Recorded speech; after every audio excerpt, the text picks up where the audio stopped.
Welcome back to the Conspiracy Meta with Disillusioned Druid. The theme of this week's episode, Up in Flames. Last Saturday, almost former President Biden awarded the highest American civilian honor, the Presidential Medal of Freedom, to more of the club members, most notably George Soros and Hillary Clinton. Do we all still believe these two are just right-wing boogeymen? Will this video disappear because I mentioned George in the first few seconds, or should we assume that anyone who called George a right-wing boogeyman is in fact on the take, like Rick Doblin of the Multidisciplinary Association for Psychedelic Studies? As most have already concluded, it seems if you're awarded the Presidential Medal of Freedom these days, you're given the all-access pass to the Epstein-Diddy VIP list. One recipient, Jose Andres, was reported to appear in a photo with Ryan Ralph, the would-be Trump assassin. Who knows the truth these days?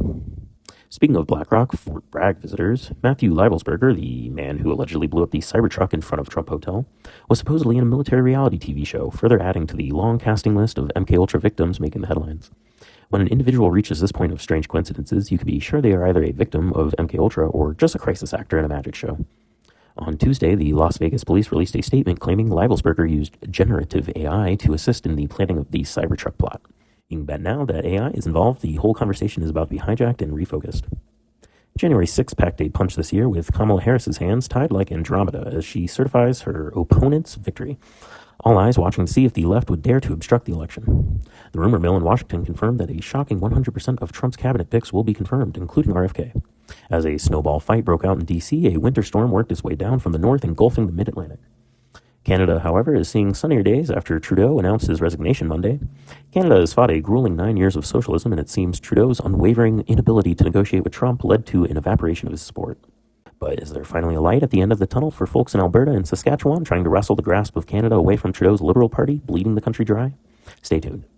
Speaking of Trump in Canada, talks of Trump-perialism continue as Don Jr. visits Greenland and Denmark lends legitimacy to Trump's big talks. Trump suggests we name the Gulf of Mexico the Gulf of America, and sure enough, Marjorie Taylor Greene drafts up a bill to do so later that day. With Trudeau out of the picture now, is the Arctic Passage open for America absorbing the 10 provinces and 3 territories of Canada and Greenland? Effectively inching us closer to Russia's 53% control of the Arctic Circle? How much was Elon and the technocrats behind this move, as Greenland and Canada are rich in tech minerals? Rumors swirl that Elon is becoming a pest to Trump, but will this plan to colonize new lands in the 21st century and form a North Atlantic regional conglomerate prevail? The subject of Greenland, Canada, and tech minerals brings us to the meat of the matter this week.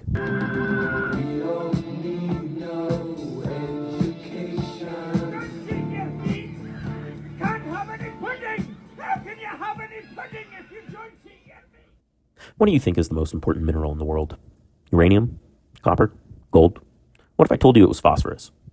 Phosphorus is the 15th element in the periodic table. It's highly reactive, commonly used in explosives, so it's never found as a free element. Instead, it's found in the Earth's crust, primarily as phosphate, an oxygen phosphorus salt. That means you mine it to harvest it. Stick with me. Phosphate is everywhere. It's the essence of life, one of the 6 major elements in organic chemistry. It makes up the backbone of all DNA everywhere. More relevant to us, though, phosphate is the most in-demand chemical in the most important industry on Earth: food. Phosphate fertilizer is used in every single agricultural industry worldwide. Without phosphorus in the soil, you don't get food to grow. It is the backbone of DNA, after all. And after 150, almost 200 years of industrial agriculture and supplementing the soil with phosphorus, the natural supply in the topsoil is in short supply, especially since glyphosate, a compound categorized as an organophosphorus, further strips the soil of nutrients. That leaves the international community beholden to the nations that are able to supply the demand globally. Essentially, whoever owns the phosphate has the ability to control who eats and who starves. You might be surprised to learn where in North America phosphate reserves are heavily located and who has their interests in those mines, but surprisingly for Americans, here's one vital resource we don't actually possess an abundance of. Maybe Trump's interest in Canada and Greenland might start to make more sense. After all, phosphorus isn't only useful in the food industry. So, who owns the most phosphorus? Who is potentially positioned to be the most powerful country in the world here? Believe it or not, Morocco. Morocco currently sits on top of 70% of the known global reserves of phosphate, and they know it. In fact, controlling interest of phosphorus in Western Sahara and Algeria was one of their few non-negotiable demands in the aftermath of the Algerian War. Couple that fun tidbit with the fact that Casablanca in Morocco has been a hotspot for the intelligence community from the CIA's inception, and, well, you start to see an interesting narrative unfold. If you don't believe me that Morocco silently controls the world, not even Israel will dare offend the phosphorescent throne. But Morocco doesn't control all of the phosphorus, and wars fought over this substance weren't limited to the Algerian War. Our current Ukraine-Russia kerfuffle has largely been over phosphate control and who's going to feed continental Europe and Africa in the years to come. Even Syria has its role to play with phosphorus, with the UK and others smuggling phosphate out of Syria through ghost ships, ships that turn off all their navs and tracking systems until after they've conducted their business. The US, Russia, UK, all sides of this are guilty. And who knows what else is on these under-the-radar cruise liners. Even the name phosphorus has its connotations, fashioned after the Greek word for light bearer or Lucifer, derived from the name Horus, named as such for its uncanny glowing nature. Between Russians smuggling fertilizer to their publicly acclaimed enemies, to being used to induce magnetic mind control, to being found attached to DNA on auspiciously named meteorites, phosphate and the fight for control of it has more significance in the years to come than most might realize. Be sure to check out my good friend Terrapin Quest for extensive research into this topic. Stepping off from illicit Russian deliveries, Russian natural gas shipments via Ukraine ended on the new year, leaving continental Europe stranded to figure out its energy problem. Having shut down coal, nuclear, and now natural gas, Europe is once again struggling to square climate change policies with modern Western lifestyles. That's okay, their food is about 20 times cheaper and cleaner than America's right now, but we'll see how the year 2025 will fare in Europe. But if you think life is any different in Russia, reports of a mysterious fog in Krasnoyarsk surfaced Wednesday morning, with strange chemical smells and tastes permeating the air. The government told the people it was normal fog, to quit believing in conspiracy theories, and notably quit whining. Guess Americans and Russians have one thing in common. Their oligarchs gaslight them equally. From gaslight to firelight, the Greater Los Angeles area has been burning since 10:30 local time Tuesday morning. Counterintelligence and rumors abound, from Jewish space lasers to UFO drones, but a fire in northwest Los Angeles right before the Olympics shouldn't come as a surprise to most.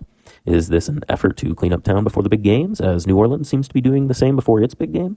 Is it any coincidence that smart meters and smart city initiatives seem to crop up in all these high-end fire and flood towns? Is it a coincidence that insurance is somehow not responsible for any payouts, canceling most plans of people's affected only months before?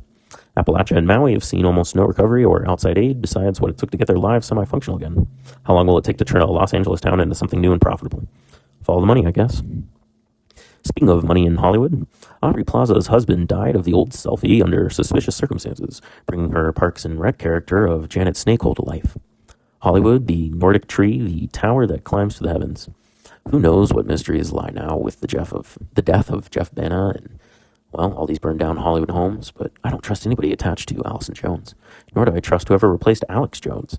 I'm telling y'all, this is an AI face filter. Wrapping up the week with artificial intelligence. In the building next door to where a Cybertruck made national news last week, artificial intelligence made headlines at the Consumer Electronics Show 2025 with groundbreaking developments from AI-powered PCs to jumping smart cars to early-stage holograms. The future is here. Of course, there might be a few false starts as Sam Altman struggles with an abuse lawsuit from his sister, on top of Elon and Zuck mustering everything in their power to shut down OpenAI as competition. Zuckerberg, on that note, is trying to keep up with Elon these days by eliminating fact-checking on Meta platforms and enabling community notes instead. While a step in the right direction, truth is not a democracy. Consensus is irrelevant upon revelation. So is community notes just another form of censorship? Censorship by the mob? The drowning of individual voices in an echo chamber chorus? That's it for this week. What a media blitz. If you're concerned for the celebrities who lost their homes in the LA fires, please feel free to donate to the many causes supporting the Appalachian residents still stranded 100 days on. Go apps, fight apps, kick ass. Otherwise, we'll catch you next week. Remember to like, follow, subscribe, share this video and my clips with others. Believe it or not, what I'm reporting makes a difference. I see the ripples in the ether. Keep seeking truthers. You can find the answers you're looking for if you look hard enough.